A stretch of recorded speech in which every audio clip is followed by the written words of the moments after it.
Ludo کھیلنا کیسا، اور اسنوکر اور اس ٹائپ کی جو گیمز وغیرہ کھیلی جاتی ہیں تو یہ کھیلنا کیسا؟ انسان کی تخلیق کا مقصد قرآن کریم میں عبادت الہی بیان کیا گیا، وما خلقت الجن والانس الا لیعبدون۔ انسان کو لہو و لعب کے اندر جو ہے وہ اپنی زندگی نہیں گزارنی چاہیے بلکہ عبادت الہی میں گزارنی چاہیے۔ تو جو بھی کھیل ہیں ان کے بارے میں حدیث پاک میں واضح فرمایا گیا کل لہو باطل، ہر لہو جو ہے وہ باطل ہے۔ پھر آگے کچھ کھیلوں کے بارے میں آپ علیہ الصلوۃ والسلام نے فرمایا کہ یہ جائز ہیں، ان کے اندر جیسے تیر اندازی بھی بیان کی گئی، سوئمنگ بھی جو ہے وہ بیان کی گئی، جبکہ شریعت کے مطابق اور پردے کی رعایت کے ساتھ گھڑ سواری بھی جو ہے اس کے اندر جو ہے وہ بیان کی گئی۔ تو یوں کچھ چند کھیل بیان کی گئے کہ یہ جائز ہیں، اور فرمایا اس کے علاوہ ہر قسم کا کھیل جو ہے وہ باطل ہے۔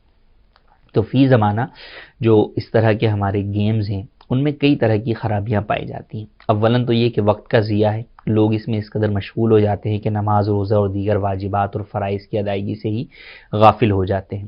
دوسرا ہے کہ کئی گیموں کے اندر جوا لگتا ہے، اس اعتبار سے بھی وہ حرام ہے۔ کئی گیم وہ ہیں جن کے اندر میوزک ہے، یا ویڈیو گیمز ہیں ان کے اندر بے پردہ عورتیں ہیں۔ تو بہت ساری گناہوں کا مجموعہ جو ہے وہ فی زمانہ کئی گیمز میں پایا جاتا ہے، تو لہٰذا ان کا کھیلنا جو ہے وہ جائز نہیں ہے، مسلمان کو ان سے بچنا ضروری ہے۔